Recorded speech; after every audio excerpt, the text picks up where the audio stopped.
So Acer report is given by एक सर्वे है जिसका नाम है प्रथम education foundation.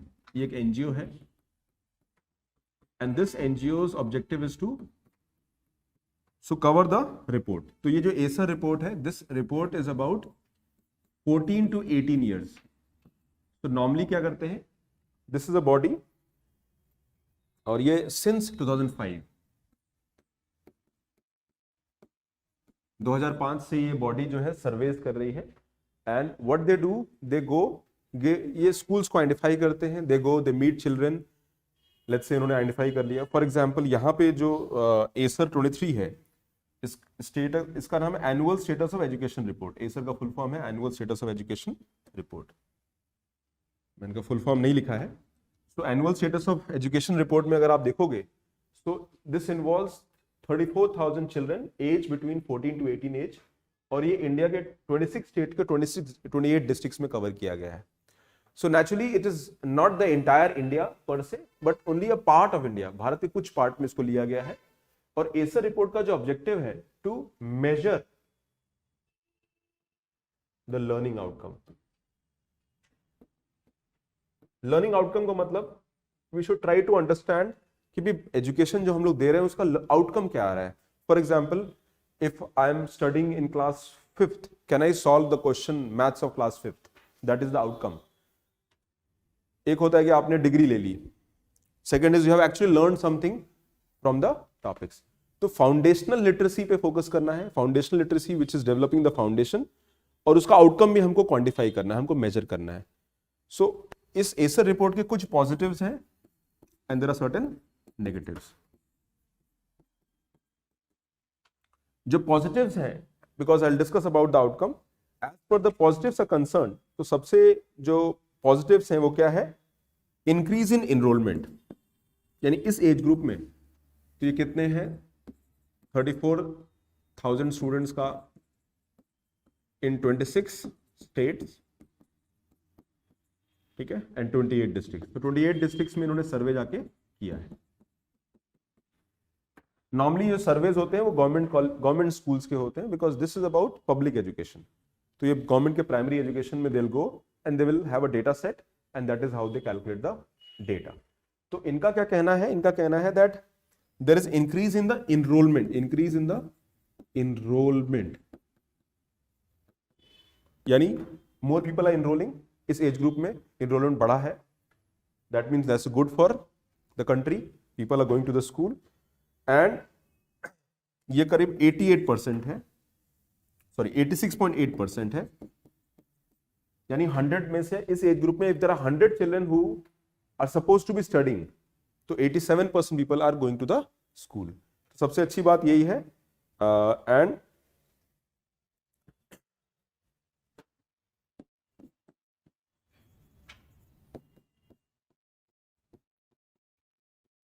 increase in educational status, educational status improve हुआ है डिस्पाइट हार्डशिप, यानी लोग जाके अब पढ़ रहे हैं, there people are studying.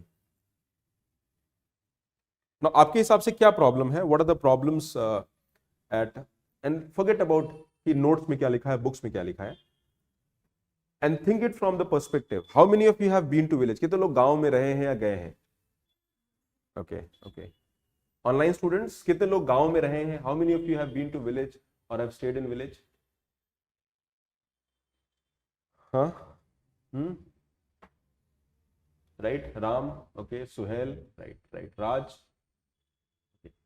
So now आपके हिसाब से what are the problems, forget about कि नोट्स में क्या लिखा है, आपके हिसाब से प्रॉब्लम्स क्या क्या है कंट्री में एजुकेशन के पॉइंट ऑफ व्यू से till primary level?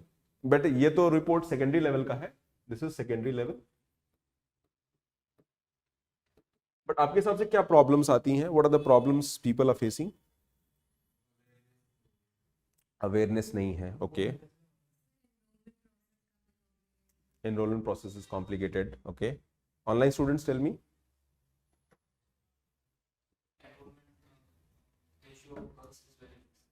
Okay, so you can say disparity, तो ये अच्छा पॉइंट है, disparity between, okay, boy and girl, you can say gender disparity कह सकते हैं, हर लेवल पे होगा। Gender disparity access to education के लेवल पे होगा। The girls are less likely to study on the higher age group comparison to boys. क्यों ऐसा होता है? मल्टीपल रीजन है। वी प्रमोट कल्चरल फैक्टर्स हैं, we promote boys to study more in comparison because boys will become primary bread earners tomorrow. तो ये होता है कि भाई बॉयज प्राइमरी ब्रेड अर्नर बनेंगे तो पहले इनको फोकस किया जाए, इनको प्रमोट किया जाए। Similarly if you talk about girls को लगता है कि उनको मौका नहीं मिल रहा है, बट बॉयज के साथ भी समस्या है।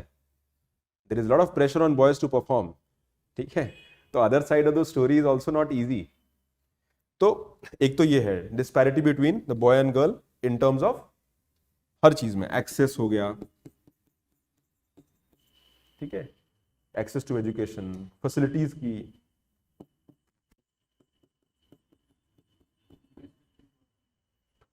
इंफ्रास्ट्रक्चर की कमियां हैं, टॉयलेट्स नहीं है, हाई ड्रॉप आउट होता है। Okay, now here high drop out among girls.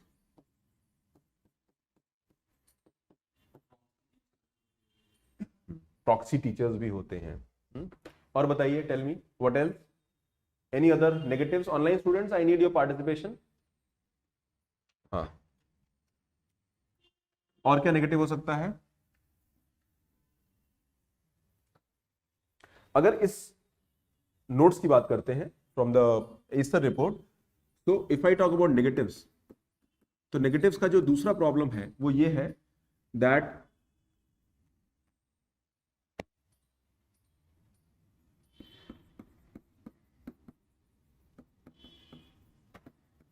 poor learning outcomes in foundational literacy।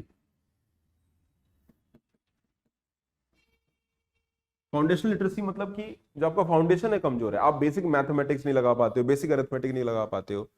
And if you see the data here, okay, the data क्या कहता है? The data says that children की बात करते हैं, grade 2 25% of the kids have trouble reading grade 2, यानी class second का किताब पढ़ने में उनको दिक्कत हो रही है। 50% have trouble in mathematics skill, grade 5 का मैथमेटिक्स स्किल नहीं लगा पा रहे हो even though you are 14-15 years of age. So this is the poor learning outcome। Outcome नहीं आ रहा है, स्कूल में तो जा रहे हैं but I am not growing as a individual, my learning outcomes are poor. और जेंडर डिस्पैरिटी का हमने तो डिस्कस किया ही है। Then digital divide. Digital divide मतलब access to, you no,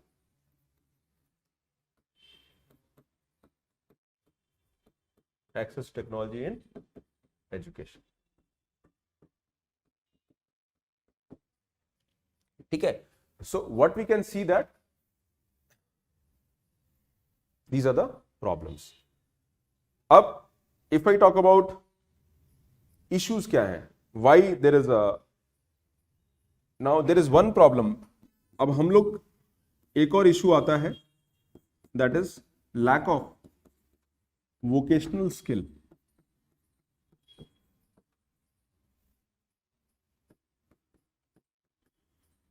now you know the enrollment ratio कितना है हायर लेवल पे, मतलब the people who are doing class 12 उनके बाद कितने लोग एनरोल करते हैं कॉलेज में? Any idea? Enrollment at tertiary level कितना है? Any idea? Around 25%। Which means what? कि people who are passing class 12 सिर्फ 25% are going for higher education, और ये टारगेट हमारा 30% का है। इसका मतलब क्या है? टिल क्लास 12 आपने जो उनको लर्निंग दे दिया, एजुकेशन दे दिया, that will remain with them for the entire life.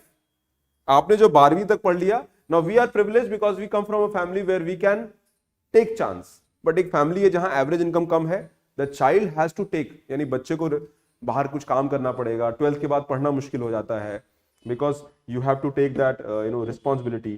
तो एक चैलेंज जो है देखने को मिलता है। So as a parent, children as a parent, people have less resources and they are not able to encourage their children to study, rather they expect that my child should go and earn something outside। तो यहां पे अगर हम secondary level पर vocational skill दे पाते हैं that is very important. But उसको basic maths ही नहीं आता है। वोकेशनल मतलब ऐसा स्किल जिससे नौकरी लग जाए। If I learn a carpentry, नौकरी लग जाएगा। इफ आई अर्न इलेक्ट्रिशियन का काम कर लिया, बिजली का तार कैसे काम करता है, if I know how the electricity system works, मैं काम कर लूंगा ना। I can do some small fitter work, आप प्लम्बिंग का काम कर सकते हो। So for them this is very important, but वो हमारे एजुकेशन लेवल पे वो possible, it is not possible to do that. So as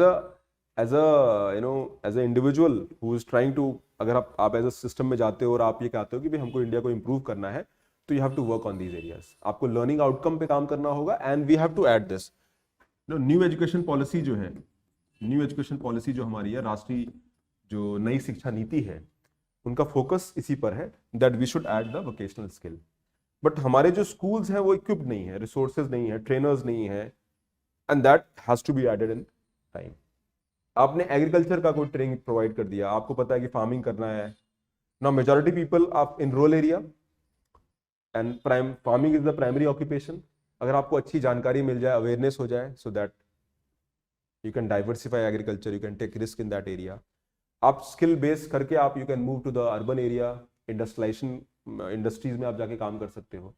क्योंकि इंडिया में एक पैराडॉक्स है, at one end we have shortage of skilled labour.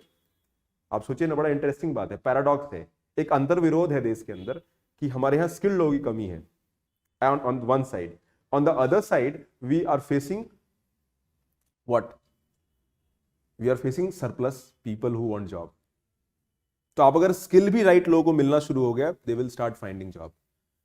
अभी foreign countries से lot of people, lot of manufacturers Bharat में, India में फैक्ट्री लगाना चाहते हैं, बट आपको हम लोग को ढूंढने में दिक्कत होती है। If I want a good digital editor, I would not get it. अगर मुझे एक अच्छा डिजिटल एडिटर चाहिए तो नहीं है।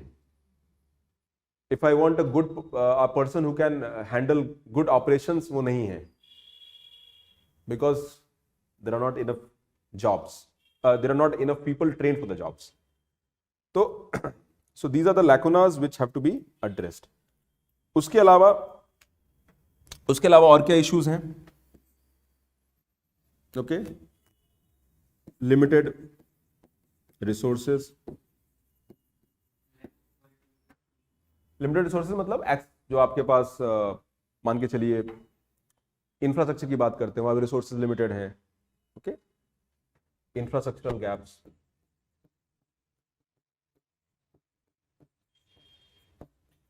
Okay, there are infrastructural gaps which are there in the institution.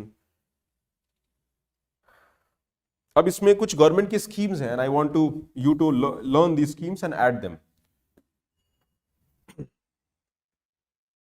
Now these are the schemes. पहला स्कीम है स्वच्छ भारत अभियान, 2001 में आया था, achieve universal elementary education, right? Sarva Shiksha Abhiyan, स्वच्छ भारत अभियान बोल रहा हूं, सर्व शिक्षा अभियान। तो सर्व शिक्षा अभियान जो है आपका आया था यूनिवर्सल एलिमेंट्री एजुकेशन, और इसी के तहत हमने एक और स्कीम लेके आए थे, mid day meal scheme, MDM.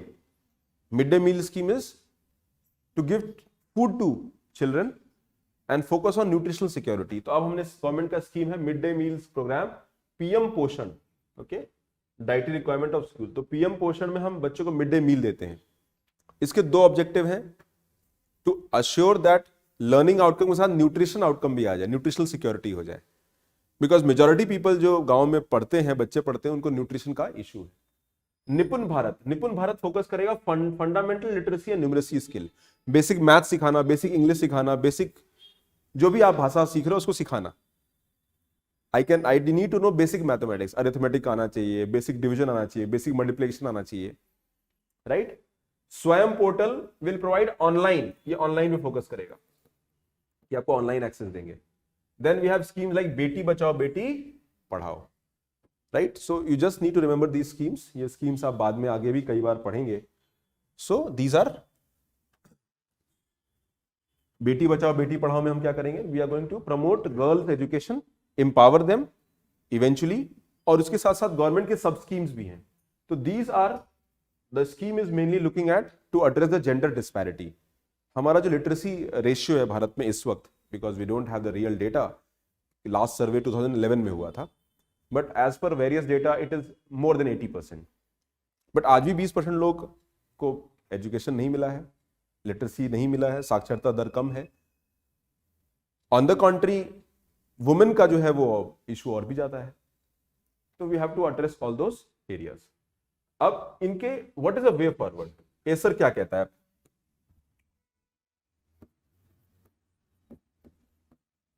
Online student, is that clear? समझ में आ रहा है? You are able to understand? पहला कहना है डेवोल्यूशन ऑफ ग्रांट। डेवोल्यूशन का मतलब क्या हुआ?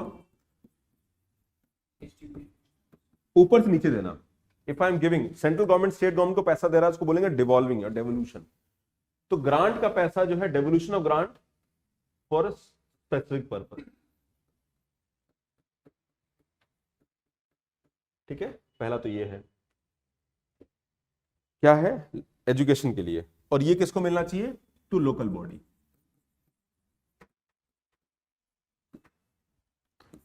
The second is community participation. ये बड़ा इंटरेस्टिंग है।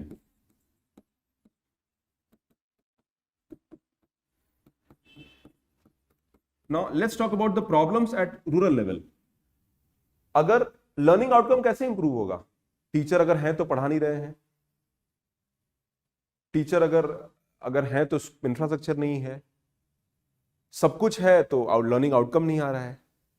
Now how do we assure that? I think teachers will have to take one extra step. They have to look for innovative mechanism. और we can't have a fit model. एक ही model नहीं चलेगा, हर जगह की problem अलग अलग हो सकती है।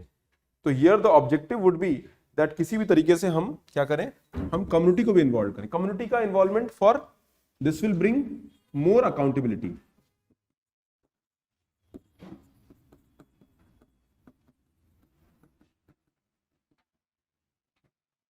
अकाउंटेबिलिटी बढ़ेगी। दूसरा, कम्युनिटी को आप पार्टिसिपेट जब कराते हो, let's say you participate the community को आप इन्वॉल्व करते हो, तो इसका इंपैक्ट क्या होता है? Okay, Ram is asking sir please explain devolution of grant. एक कॉन्सेप्ट होता है राम, ग्रांट का।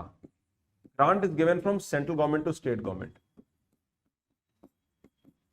ठीक है, हमारे संविधान में आर्टिकल 275 एक मेंशन है, जिसका मतलब है grant in aid.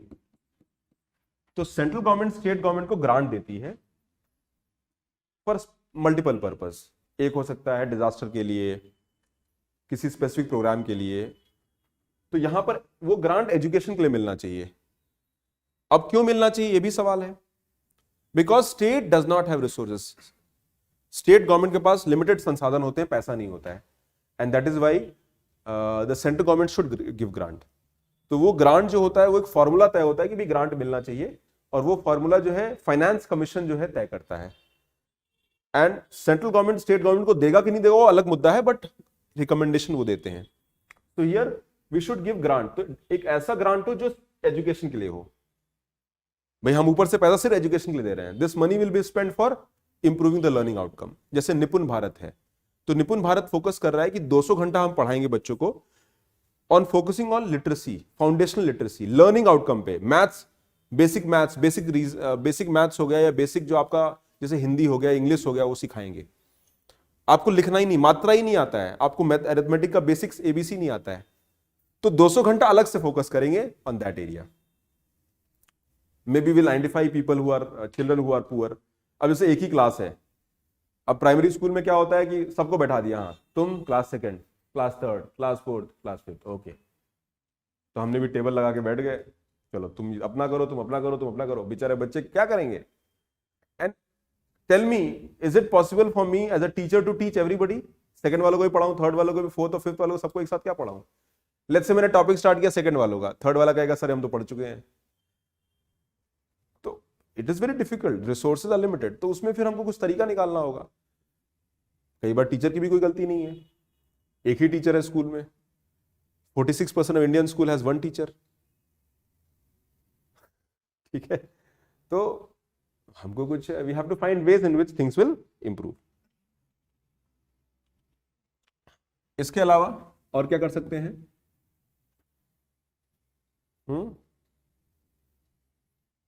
Promote use of technology.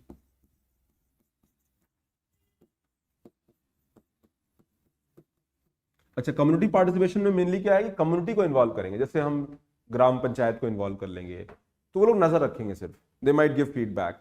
एक और इसमें एडवाइस है और ये बड़ा मुश्किल है। जैसे मान लो प्राइमरी स्कूल में एक टीचर को सैलरी मिल रही 60,000 और वही कॉन्ट्रैक्ट वाला टीचर है वो 10,000 पा रहा है,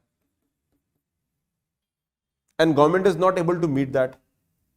अब मान लो 4 टीचर की सैलरी है, 4 टीचर जो है वो 60,000 पे है और बाकी 5 टीचर 10,000 पे है।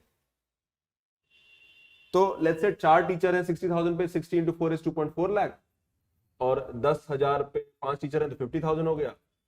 तो 3 लाख में वो स्कूल का बजट है, 3-3.5 लाख पूरे महीने का, राइट? फिर भी आपकी टीचर शॉर्ट है because maybe there are more classes. तो यहां गवर्नमेंट क्या करती है, गवर्नमेंट कोशिश करती है कि हम उसी को यूज करें, बट नहीं हो पाता है। So there is one of the advice कि क्यों ना हम कुछ प्राइवेट स्कूल्स को इन्वॉल्व करें,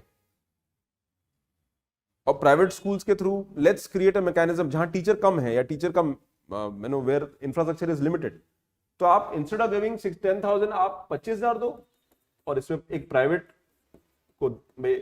को आप जो है प्राइवेट स्कूल्स को इन्वॉल्व कर लो, and they might give better education to the children.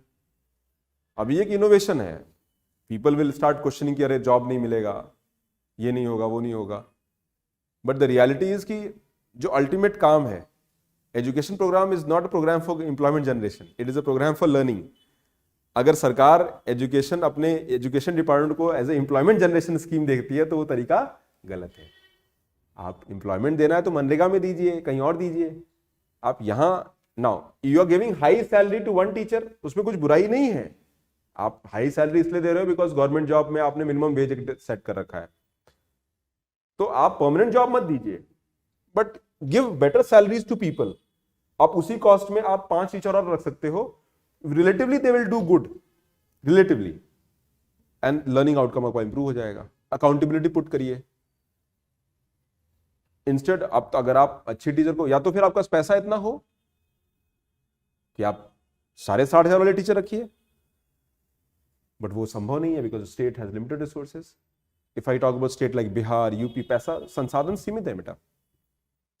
Ultimate Endeavour वही होना चाहिए कि पब्लिक स्कूल परफेक्ट हो, टीचर्स परफेक्ट हो, इंफ्रास्ट्रक्चर परफेक्ट हो, बट पैसा नहीं है तो क्या करोगे? Look for innovative mechanism, technology को यूज करिए। ओके, जैसे हमारा डिजिटल क्लासरूम्स अब हो गए हैं, तो जहां संभव नहीं आप टेक्नोलॉजी को यूज करके लेट्स से कुछ टॉपिक्स आप टेक्नोलॉजी के थ्रू एक जगह से पढ़ा दीजिए। We can do that, right? We can definitely do that. आज संभव है, अभी टेक्नोलॉजी में तो लोग पढ़ रहे हैं ना। क्या हम इसको रेप्लिकेट नहीं करते ग्राउंड लेवल पे? वन टाइम कॉस्ट आएगा। हाँ, एक ही प्रॉब्लम है, इंटरनेट नहीं है, तो रिकॉर्डेड चला दीजिए, लुक फॉर सोल्यूशन। ठीक है, तो सोल्यूशन रहेगा तभी चीजें वर्क करेंगी, और टीचर एक लगा दिए वो जो असिस्ट करेगा उस प्रोसेस में। So we have to think out of box, okay, involving parents and guardians.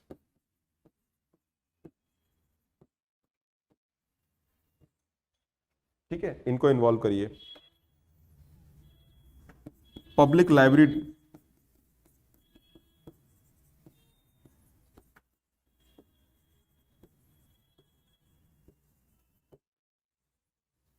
और इन पेरेंट्स को इन्वॉल्व करिए ना, तो मदर से बात करिए, पेरेंट्स को मोटिवेट करिए, उनसे कहिए कि एक रोटी कम खाओ पर बच्चे को ठीक से पढ़ाओ। आप एक रोटी कम खाओ बट अपने बच्चों को पढ़ाओ, and state should Endeavour that they provide quality education.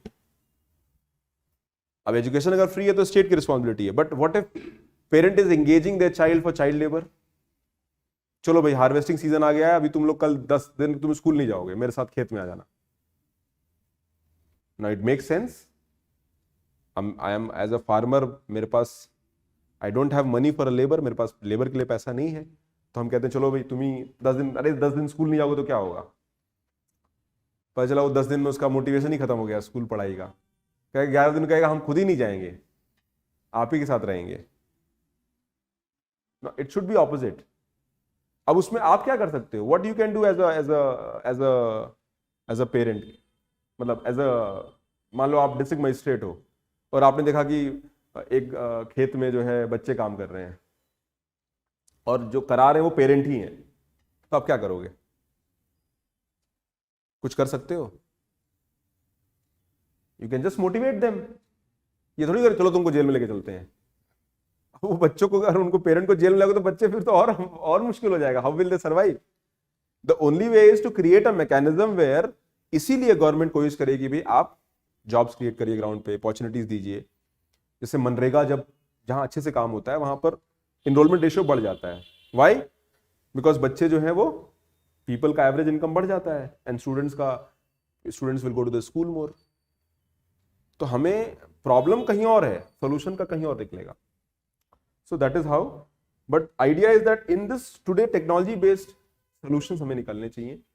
That is possible and Covid has made us learn that these are feasible.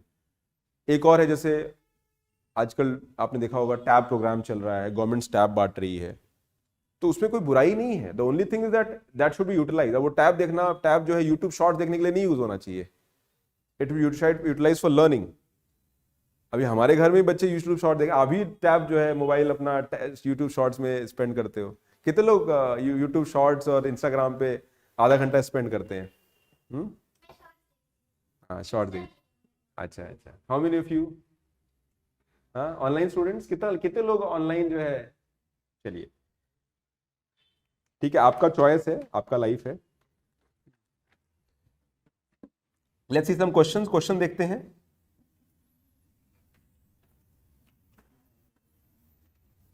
Clear है? पहला क्वेश्चन है, हाउ द डिजिटल इनिशिएटिव्स, ये यूपीएससी का मेन सा क्वेश्चन है, how digital initiatives in India has contribute to functioning of the education system. ये Covid के time आया था, जब पूरा इंडिया घर पे बैठ के पढ़ाई कर रहा था, and at that time this question came. तो गवर्नमेंट ने बहुत सारे स्कीम्स लेके आए थे। स्वयं पोर्टल था, टीचर्स जो है ऑनलाइन व्हाट्सएप में कुछ कर रहे थे, वीडियोस कुछ बना रहे थे, they were doing something. So you have to list all the initiatives taken by the government of India around that time, central government, state government, mainly government of India की बात हो रही थी, बट स्टेट गवर्नमेंट का भी आप करके यहां पर अपने आंसर्स को एलैबोरेट कर सकते थे। अब यूपीएससी में जब ऐसे क्वेश्चंस आते हैं तो आपको कट टू कट बात करना है। Now this was 150 word question, तो यू विल जस्ट, आप कैसे स्टार्ट करोगे? आप पहले लाइन में लिखोगे कि डिजिटल एजुकेशन का बेनिफिट्स क्या है and come to what India is doing, that's all. Introduction में 2 लाइन में डिजिटल एजुकेशन, एंड बॉडी में आपका क्या होगा, पूरा आप बता दोगे कि हाँ भाई आपने स्टार्ट किया, digital education has been technology और use of digital education can bridge the learning outcomes and government has been using it in the current phase and the initiatives taken by the government. आपने पूरे initiatives put कर दिए, उसका benefit बता दिया, answer close कर दिया, बात खत्म। अब यहाँ नॉर्मली स्टूडेंट क्या करेंगे, वो एजुकेशन का इंपॉर्टेंस बताएंगे, problems of Indian education system बताएंगे। अरे ये पूछा ही नहीं है, ये पूछा है कि टेक्नोलॉजी के कौन से यूज हो रहे हैं, उसको एलैबोरेट करिए, दैट्स ऑल। ठीक है, अगर हमने जो अभी ये बोर्ड पे लिखा है वो आंसर लिखेंगे तो नंबर नहीं मिलेगा, मैं खुद नहीं दूंगा, मैं आपको जानता हूं फिर भी नहीं दूंगा, तो जो नहीं जानता है वो क्यों देगा आपको? Is that clear? Now discuss the main objective of population education. अब ये नेचुरली इसका पार्ट नहीं है, population education, and point out the measures to achieve them in India. यानी पॉपुलेशन एजुकेशन को हम कैसे इंप्रूव करेंगे, और पॉपुलेशन एजुकेशन मतलब education about population, having benefits of small families. Okay, तो ये इसका पार्ट नहीं है, बट मैं आपको मेन से क्वेश्चन दिखा रहा हूं। ये क्यों न्यूज में है? ये 2021 में आया। ये न्यूज में इसलिए है बिकॉज पिछले 2-3 सालों में व्हाट हैज हैपेंड दैट हमारा पॉपुलेशन स्टेबलाइज हो रहा है, और हमारा पॉपुलेशन जो है रिप्लेसमेंट लेवल पे पहुंच गया है। रिप्लेसमेंट लेवल का मतलब भी इतने लेवल तक पॉपुलेशन जो है अब स्टैग्नेंट हो गया है। ठीक है, क्लियर हुआ? I hope that is clear, सबको समझ में आ रहा है? तो इसको पढ़िएगा, ये बहुत इंपॉर्टेंट है बिकॉज दिस रिपोर्ट 2-3 साल में 1-2 बार ही आती है report, and this is the nutshell. You can use in the essay, answer writing, interview में, कहीं भी आप यूज कर सकते हो।